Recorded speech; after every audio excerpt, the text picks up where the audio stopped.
आपली ओल्या खोबऱ्याची झणझणीत आणि अशी मस्त अशी आपली चटणी तयार झालेली आहे। आणि याच्यासोबत जर बाजरीची भाकर जर असेल ना तर एकच नंबर असं जेवण तयार होतं। जय जिजाऊ जय शिवराय। तर मी अश्विनी आणि मी कविता तुमचं सगळ्यांचं स्वागत करतो आवी जिंजुडे या युट्यूब चॅनलवर। तर बघा काल झालेला आहे आपला बैलपोळा आणि बैलपोळ्याचा सण एकदम भारी आम्ही आता साजरा केलाय। तर आम्ही तुम्हाला त्याचा व्हिडिओ पण दाखवलेला आहे। तर काल बैलपोळा झाला त्याच्यामुळे मग बाकी सगळे म्हणजे जनावरांचं त्याचं काम आवरून झाले आपले।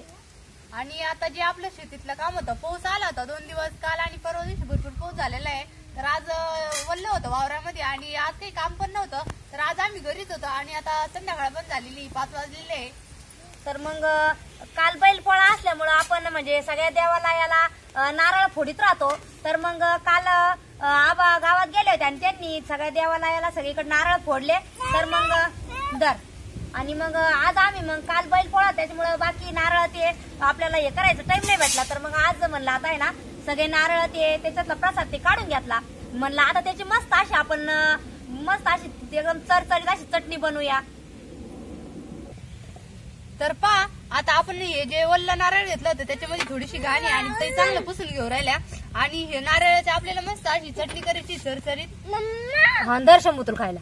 आणि मग आपण ते नारळ होते ते सगळे पाट्यावर असे एकदम व्यवस्थित काढून घेतले। त्याच्यातून नारळाच्या करोट्यातून बाजूला करून घेतले आणि आता स्वच्छ करून घेते म्हणजे आपल्याला चटणीला बरं राहील मग।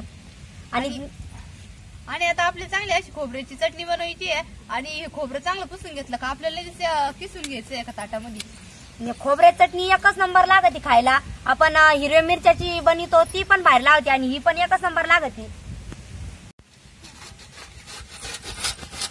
तर बघा आपण आता ते नारळ पण स्वच्छ करून घेतलेले आणि आता मी नारळ सगळं आपले किसून घेणार आहे। तर कोणी कोणी ना म्हणजे पाट्यावर वाटून पण करतं पण मग तसे नाही आवडत आम्हाला कारण आम्ही असे म्हणजे एकदम जास्त घट्ट म्हणजे बारीक वाटले जाते त्या पाट्यावर तर तशी पण बाहेर लागते बरं का।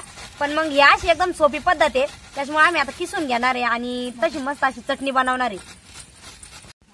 तर पहा आता आपण एक प्लेटीमध्ये आपले जे खोबऱ्याची चटणी करायची त्यासाठी मसाला पण काढलेला आहे। मिरच्या घेतलेल्या आहे, लसूण घेतलेला आहे, जिरे आणि थोडेसे शेंगदाणे घेतलेले आहे आणि आता मी लसूण सोलून घेते आणि मिरच्या पण निसून घेते। तर तिकडे चाललेलं आहे त्याचं खोबरं किसायचं झालं का थोडं राहिलं ना जेवढं आपण खोबरं घालू तेवढे चटणी चवदार लागती। तर मी मग जास्त होत आपलं ओलं खोबरं मग म्हणलं आता थोडी जादाच घालू आणि खोबऱ्याची चटणी एकदम भारी लागती।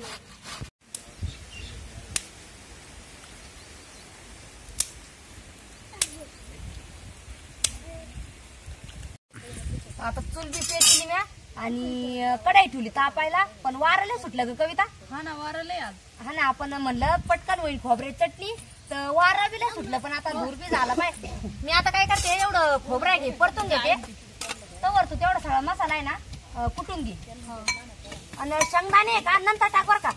शेंगदाणे नंतर टाक त्याने एकदम आवडतो। हा ना मग खोबरं बी टाकून घेतलं कढाईमध्ये आणि थोडस गरम झालं खोबरं तर थोडस तेल टाकून घेते म्हणजे परतायला बरं राहील कारण वल्ल खोबरं आहे ते आणि कढईला चिटकायचं हे राहतं त्याच्यामुळे मी थोडस तेल टाकून घेतलं आणि आपल्याला चांगलं असं परतून द्यायचंय खोबरं। कविता बी तवर आता मसाला वाटून कुटून घेऊ राहिली चांगला खलबत्त्यामध्ये। काय झालं शंभू काय झालं चल बाई रडू आलं हा रडू आलं ग शंभू मिरची आहे त्याच्यात नको करू। तर हे बघा खोबऱ्याचा कलर लगेच बदलला जातो थोडस तेल टाकल्यानंतर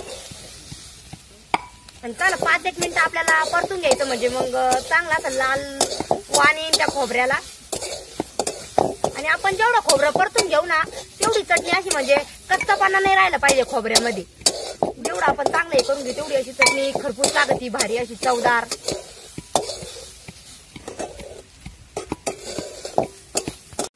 तर पहा मिरची लसूण आणि जिरे एकदम बारीक करून घेतलेले आहे आणि शेंगदाणे राहिले ते आपल्या प्लेट मध्ये शेंगदाणे घेतलेले आपण आणि खोबऱ्याचे तुकडे दर्शिक ताईने किसून घेतले नंतर ते थोडे थोडे उरले ते पण आपल्याला बारीक कुटून घ्यायचे आणि शेंगदाणे एकदम ठोसर आपल्या कुटायचे। तर आता मी शेंगदाणे कुटून घेणार ठोसर।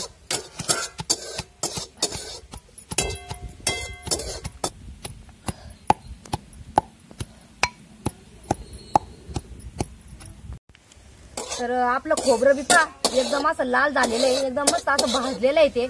आपण थोडंसं तेल टाकून आणि त्याला चांगलं परतून घेऊ राहिलो. आणि कविताचा मसाला वाटून झाला का मसाला वाटून झाला ना.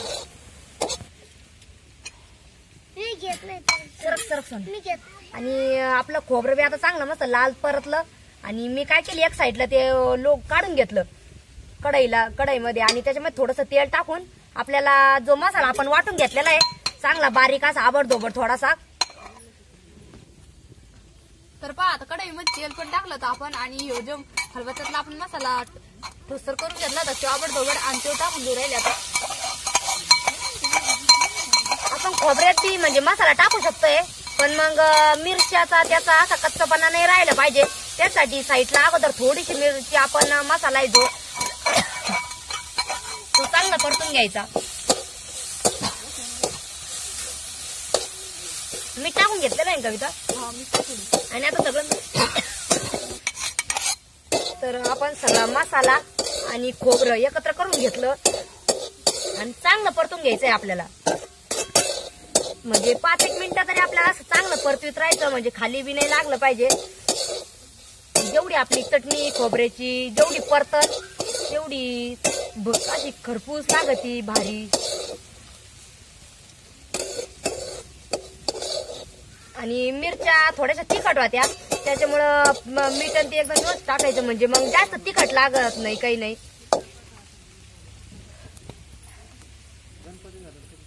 तर पहा आता आपण एक वाटीमध्ये कापून कोथिंबीर पण घेतलेली आहे ना, मस्त अशी हिरवीगार कोथिंबीर आहे. तर एकदम बारीक कापून घेतलेली आहे ना. आता आपल्याला चटणीमध्ये लगेच मिक्स करून चांगली परतून घ्यायची. सगळी मिरची आपली खोबरं आणि मसाला टाकून झाल्याच्या नंतर आपल्याला कोथिंबीर टाकायची, म्हणजे मग ना तिचा जो वास आहे तो एकच नंबर येतो कोथिंबीरचा, त्याच्यामध्ये खायला भारी लागत ती.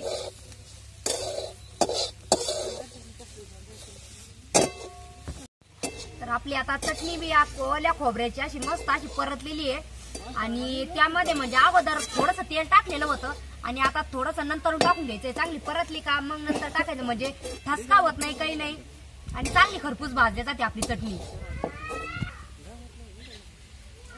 थोडंसं अगोदर टाकलं होतं, मग आता थोडं टाकून घेते, म्हणजे मग तिखट नाही लागणार काही नाही आणि चांगली भाजल्या जाईल. आणि चटणी जरा म्हणजे आळणी जर असली ना लगेच ठसका होतो, तसं चटणीचा ठसका झालेला नाही, एकदम मस्त अशी चटणी झाली असं. हा मीठ व्यवस्थित जर असलं ना मीठ मिरची तर मग खायला बी भारी लागत, तिखट नाही लागत काही नाही. आणि याच्यासोबत आता जर आपण या चटणी सोबत आपण जर बाजरीची भाकर, जर गरम गरम बाजरी भाकर आणि अशी जर चटणी असली ना तर कोणता बी जे म्हणजे कोणत्या बी भाजी पुढे हे असं जेवण एकदम असं फिक्क पडन. तर एकदम अशी भारी आपली चटणी झाली खोबऱ्याची. त्यासोबत फक्त गरम गरम बाजरी भाकर पाहिजे, म्हणजे एकच नंबर जेवण होऊन जातं.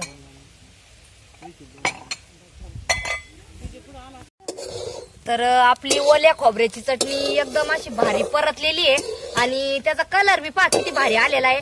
आणि खमंग असा मस्त वास येऊ राहिला, अशी एकदम भारी झालेली असणार आहे आपली चटणी ओल्या खोबऱ्याची. वास पण किती छान येतोय.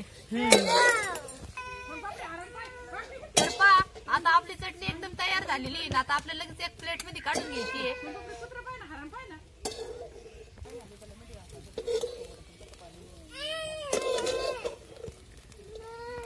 आपली ओल्या खोबऱ्याची चटणी पहा दिसायला बी किती भारी दिसू राहिली. आणि म्हणजे बघता क्षणी असं एकदम असं डोळ्यात भारी वाटू राहिलं, एकदम मस्त असं वाटू राहिलं. लगेच आता बाजरीची भाकर जर असती ना तर आता आपण लगेच जेवायला बसलो असतो, कारण इतकी मस्त अशी झालेली आपली चटणी. आणि गरम गरम बाजरीची भाकर आणि चटणी एकच नंबरला आहेत खायला. आपली ओल्या खोबऱ्याची चटणी बी झालेली आणि आम्ही एका प्लेट मध्ये पण काढून घेतली.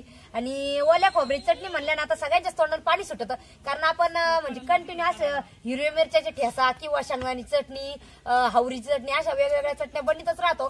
पण म्हणजे बैलपोळ्याचा असं ना असं राहतं त्याच्या म्हणजे आपण त्या दिवशी देवाधर्माला भरपूर असे नारळ फोडले जाते आपल्याकडून. तर आज काल आम्ही म्हणजे भरपूर असे नारळ पण फोडले आणि त्यामुळे ओला खोबरा पण भरपूर जमा झालेलं होतं. आणि एवढं काही एकटी खाल्लं जात नाही, तर म्हणलं मग काहीतरी थोडंसं वेगळं आपण बनवूया. तर मग अशी चटणी अशी मस्त बनवली आम्ही ओल्या खोबऱ्याची. आणि ओल्या खोबऱ्याचं भरपूर काही होतं, बर्फी पण होती, लाडू पण होते आणि चटणी पण होती. तर सकाळीच मम्मी म्हणत होत्या काही खोबरं म्हणजे तसं कोणी खाणार नाही म्हणी, तर काहीतरी करा म्हणी याचं. तर मग मम्मीने सांगितलं तुम्हाला जे येत असलं ते करा म्हणी. तर मग मी ताईला म्हणले सकाळी का आपण चटणी करू, ताई म्हणे हा म्हणी करू म्हणी. खायला होती का? हा म्हणजे पहिल्यांदा एवढं आणि आपण हे वर्षातून एकदा दोनदाच खाल्ल्या जाते, जास्त करून काही खाल्ल्या जाते. कारण की जेव्हा लई नारळ राहते तेव्हाच चटणी बनवल्या जाते. तशी काय नारळ आपण एकच फोडतो आणि त्या दिवशी पोळ्याच्या दिवशी लई नारळ फोडावं लागते. आणि स्पेशल म्हणजे आपण एक चटणी बनवण्यासाठी तर कधीच आपण नारळ फोडत नाही. नाही. आणि जरी फोडलं तर मग ते प्रसाद म्हणून खाल्लं जातं आणि आज जास्त नारळ होते म्हणून ही चटणी बनवली गेली आमच्याकडून. तर तशी पण आपण नारळाची बर्फी एकदा केली होती, म्हणजे मागच्या वर्षी बनवली होती नारळाची बर्फी. पण म्हणलं आज थोडीशी वेगळं काही रेसिपी बनवू, तर चटणी बनवली. चटणी पण एकच नंबर लागती.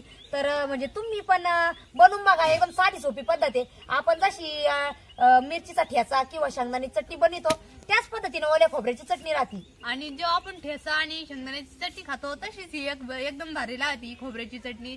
आणि खोबऱ्याची चटणी आणि म्हणजे असं चपाती ते असलं तरी पण भारी लागती. तर अशी ही चटणी एकदम भारी लागती. तर तुम्हाला कशी वाटली आमची खोबऱ्याची चटणीचा रेसिपी तर तुम्ही आम्हाला नक्की कमेंट करून सांगा. धन्यवाद.